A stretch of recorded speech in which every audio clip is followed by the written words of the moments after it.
Yang pertama adalah dampak pemerintahan digital terhadap sumber daya alam. Pemerintahan digital merupakan wujud transformasi data kelola pemerintahan yang mengintegrasikan teknologi digital untuk meningkatkan transparansi, efisiensi, dan akuntabilitas dalam konteks pengelolaan sumber daya alam atau SDA. Pemerintah digital memainkan peran penting dalam mengatasi berbagai tantangan seperti eksploitasi ilegal, degradasi lingkungan, dan ketidakmerataan manfaat SDA. Teknologi seperti big data, Internet of Things, dan blockchain memberikan solusi inovatif untuk menciptakan sistem pengelolaan yang lebih efektif dan berkelanjutan. Efisiensi dalam pengelolaan SDA juga menjadi dampak positif dari penerapan teknologi digital. Dengan menggunakan geographic information system, pemerintahan dapat memetakan potensi SDA secara akurat, termasuk kawasan konservasi, area tambang, dan wilayah rawan bencana.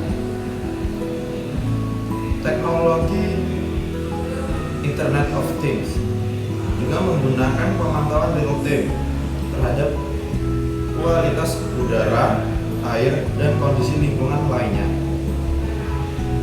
Informasi ini mendukung pengambilan keputusan berbasis data, sehingga pemerintah dapat merumuskan kebijakan yang lebih tepat sasaran untuk melindungi dan memanfaatkan SDA secara berkelanjutan. Dampak pemerintahan digital terhadap sumber daya alam melibatkan 3 faktor utama yang mempengaruhi keberlanjutan lingkungan, yaitu Guan et al.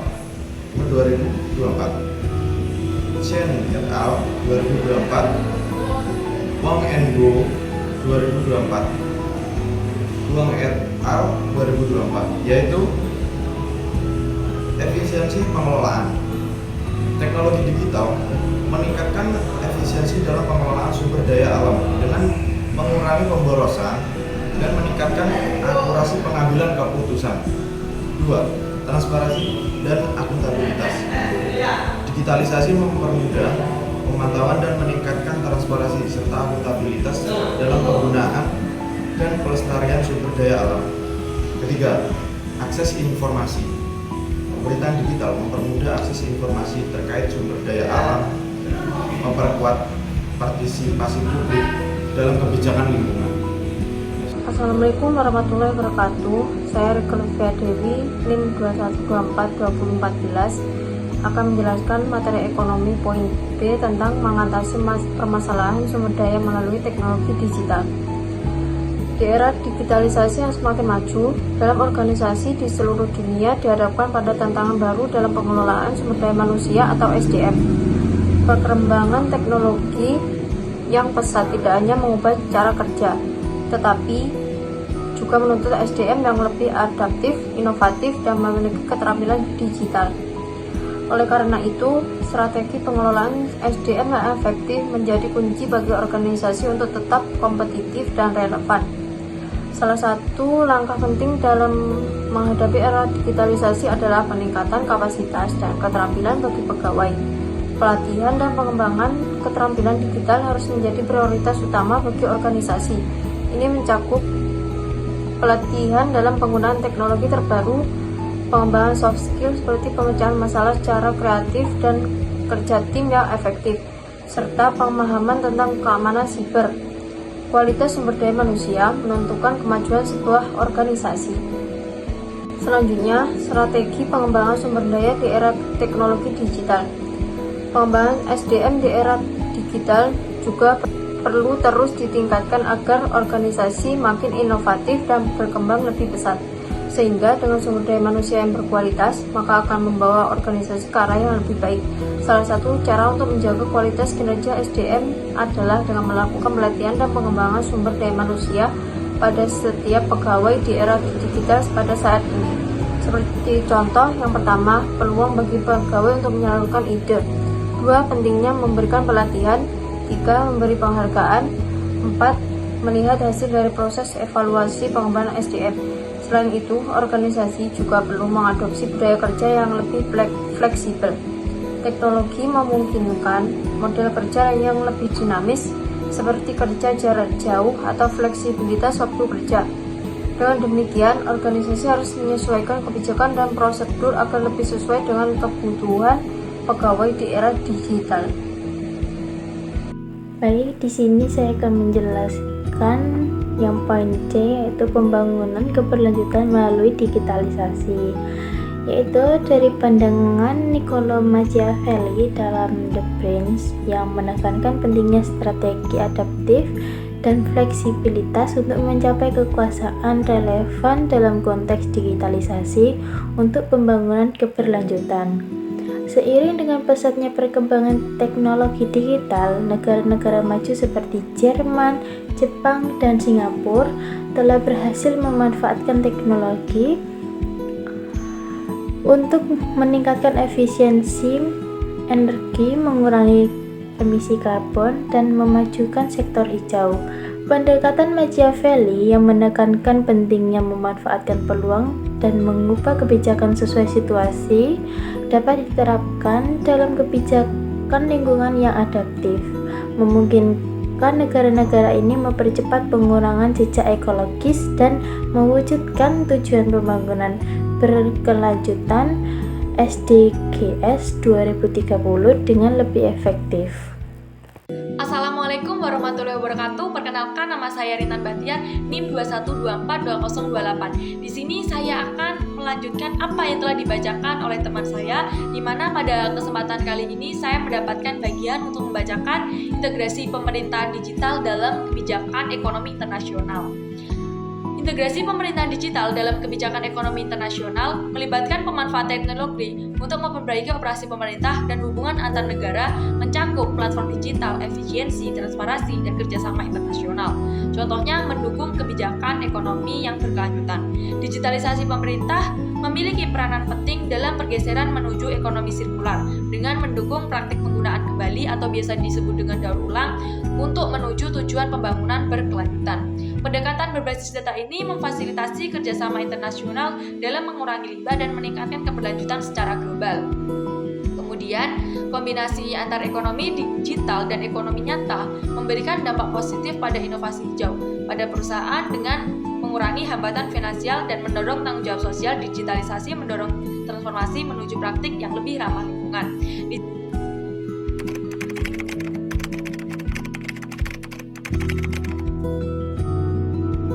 Di sini saya mengambil pada studi kasus yang pertama di sebuah artikel yang berjudul Kebijakan Pemerintah dalam Pengelolaan Sumber Daya Alam. Kebijakan pemerintah dalam mengelola sumber daya alam harus dilaksanakan secara optimal, adil, berkelanjutan, dan berwawasan lingkungan. Di sektor perikanan, kebijakan pemerintah harus memperhatikan asas keberlanjutan, penetapan kuota penangkapan ikan, dan perlindungan kawasan konservasi perairan. Namun pelaksanaannya seringkali menghadapi tantangan regulasi yang kompleks dan resistensi dari pemangku kepentingan industri. Di sektor perkebunan, kebijakan pemerintah harus memastikan bahwa kegiatan usaha perkebunan dapat berjalan optimal dan memberikan manfaat bagi masyarakat sekitar. Sanksi administratif yang dijatuhkan harus lebih efektif daripada sekedar denda. Di sektor pertambangan, kebijakan pemerintah harus mempertimbangkan hak atas tanah dan hak pertambangan. Hak mineral tidak menghilangkan hak atas tanah di atasnya dan harus diatur berdasarkan kesepakatan para pihak yang terlibat. Solusi yang mungkin untuk meningkatkan efisiensi dan efektivitas pelaksanaan kebijakan adalah dengan meningkatkan koordinasi antar lembaga pemerintah dan meningkatkan kapasitas kelembagaan. Partisipasi masyarakat dalam pengambilan keputusan juga merupakan elemen penting dalam pengelolaan sumber daya alam yang berkelanjutan. Mungkin itu yang dapat saya sampaikan, kurang lebihnya mohon maaf. Sekian dari saya, terima kasih. Wassalamualaikum warahmatullahi wabarakatuh. Jadi di sini saya akan membahas studi kasus yang kedua, yaitu strategi pengelolaan sumber daya alam sebagai fondasi transformasi ekonomi yang inklusif dan berkelanjutan di Provinsi Riau. Jadi, perekonomian Indonesia senantiasa Dengan sokongan SDA menjadi pembuktian bahwa pemerintah Indonesia senantiasa berusaha memajukan Indonesia sehingga fungsi dari hadirnya pemerintahan dapat terpenuhi, yaitu fungsi pengaturan, pelayanan, pemberdayaan, dan pembangunan. Letak geografis tersebut membuat Provinsi Kepri memiliki peran sentral dalam lalu lintas perdagangan nasional dan internasional, didominasi lalu lintas perdagangan melalui jalur laut. Pengelolaan SDA tentunya berkontribusi dalam pencapaian angka tersebut, kendati ada sektor-sektor lain yang menyumbang kontribusi lebih besar dalam pertumbuhan ekonomi di Provinsi Kepri. Jadi, jika ini tidak berjalan dengan lancar, maka akan terjadi penyimpangan tersebut. Jadinya bisa mendapatkan tantangan-tantangan seperti kerusakan lingkungan, konflik sosial, ketergantungan SDA yang tidak terbarukan, pembaruan iklim, dan lain-lain. Yang selanjutnya adalah solusi kasus yang kedua, yaitu yang pertama yaitu kebijakan dan regulasi, yang kedua pemberdayaan masyarakat lokal, yang ketiga pengembangan ekonomi hijau dan biru, yang keempat investasi dalam infrastruktur dan teknologi, yang kelima adalah monitoring dan evaluasi. Untuk yang studi kasus yang ketiga yaitu ada parlemen lokal di era digital, studi kasus penerapan e-parlemen di kota Surakarta, yaitu konsep peta jalan teknologi yang dikemukakan oleh Pal et al. Tahun 2023 mencakup 3 aspek penting dalam penggunaan teknologi, yakni aspek pasar, produk, dan teknologi. Aspek pasar berfokus pada analisis penggunaan dan kebutuhannya seperti anggota DPRD, pekerja administrasi, dan masyarakat umum, baik internal maupun eksternal. DPRD Kota Surakarta telah menciptakan berbagai produk e-parlemen seperti situs web, Notulen, dan Simlek. Yang terakhir adalah aplikasi WebView untuk mendukung pekerjaan parlemen dan memberikan pelayanan kepada masyarakat. Situs web DPRD yang awalnya kurang diperbarui telah mengalami pembaruan dengan tampilan yang lebih menarik dan interaktif. WebView yang berbasis aplikasi Android memudahkan masyarakat mengakses informasi tanpa harus membuka situs web. Inovasi-inovasi ini berawal dari pemetaan infrastruktur teknologi seperti jaringan Wi-Fi dan kabel optik yang mempercepat akses internet dan mendukung kelancaran komunikasi dengan masyarakat. Terinspirasi oleh sistem e-parlemen di Korea Selatan. Untuk solusinya ada 3, yaitu aspek pasar berfokus pada analisis penggunaan dan kebutuhannya, menunjukkan bahwa baik pihak internal maupun eksternal memiliki peran yang sangat penting dalam keberhasilan implementasi e-parlemen. Yang kedua, aspek produk mencakup pengembangan aplikasi platform teknologi juga memerlukan perhatian khusus. Dalam hal ini, DPRD Surakarta telah berhasil mengembangkan beberapa produk e-parlemen seperti situs web, Notulen, Simlek, dan WebView. Aspek teknologi yang ketiga yang mencakup infrastruktur dan pemanfaatan teknologi yang relevan juga memegang peranan yang sangat penting dalam mendukung kelancaran sistem e-parlemen. Selanjutnya, studi kasus 4 tentang kebijakan pengelolaan sumber daya alam di Indonesia pada era pemerintahan Jokowi. Dalam konteks pengelolaan sumber daya alam atau SDA di Indonesia selama era pemerintahan Presiden Joko Widodo atau Jokowi, Berbagai kebijakan telah diterapkan untuk mencapai keseimbangan yang tepat antara pembangunan ekonomi, kelestarian lingkungan, dan kesejahteraan masyarakat. Kebijakan-kebijakan tersebut mencakup moratorium izin hutan dan perkebunan, program restorasi hutan, inisiatif One Map pengelolaan sektor minyak dan gas bumi atau migas, pengembangan energi terbarukan, dan pelarangan ekspor bahan mentah. Melalui langkah-langkah ini, pemerintah berusaha untuk menjaga kualitas SDA, mengendalikan deforestasi, meningkatkan transparansi dalam pengelolaan lahan, dan mengurangi dampak lingkungan dari sektor ekonomi yang bergantung pada SDA. Dampaknya mencakup pertumbuhan ekonomi yang berkelanjutan, pelestarian lingkungan, dan potensi peningkatan kesejahteraan masyarakat. Adapun solusi dari kasus 4 ini adalah yang pertama, penyelesaian konflik penggunaan lahan seperti dialog dan mediasi. Selanjutnya penerapan kebijakan WAMET. 2. Pengawasan dan penegakan hukum. Contohnya seperti penguatan regulasi dan peningkatan kapasitas penegak hukum. Yang ketiga, pemberdayaan masyarakat. Contohnya program pendidikan dan kesadaran lingkungan. 4. Hilirisasi sumber daya alam seperti pengelolaan sumber daya alam di dalam negeri dan pembangunan infrastruktur pendukung. Melalui langkah-langkah ini, pemerintah diharapkan dapat mengatasi tantangan dalam pengelolaan SDA sambil tetap menjaga keseimbangan antara pertumbuhan ekonomi, pelestarian lingkungan, dan kesejahteraan masyarakat.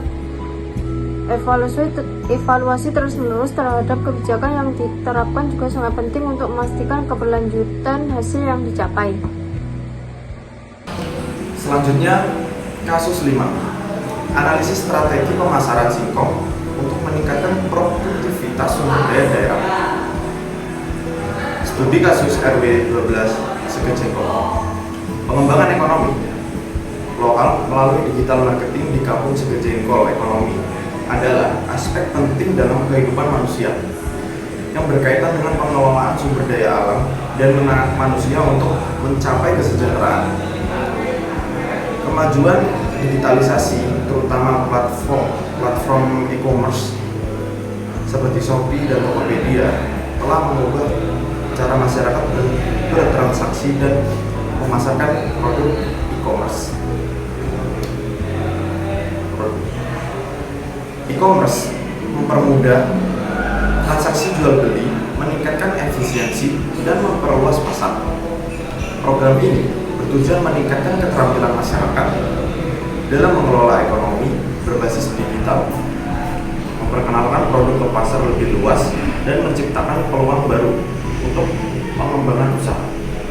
Dengan demikian, diharapkan ekonomi digital dapat meningkatkan taraf hidup dan perekonomian lokal. Solusi kasus 5. Untuk meningkatkan pemasaran singkong di RW 12 Segejengkol, langkah-langkah yang dapat diterapkan meliputi pelatihan digital seperti marketing, inovasi produk olah singkong, dan peningkatan kualitas pengemasan. Membangun platform e-commerce lokal, kerjasama dengan influencer, serta promosi melalui media sosial akan meningkatkan visibilitas produk. Program pemasaran bersama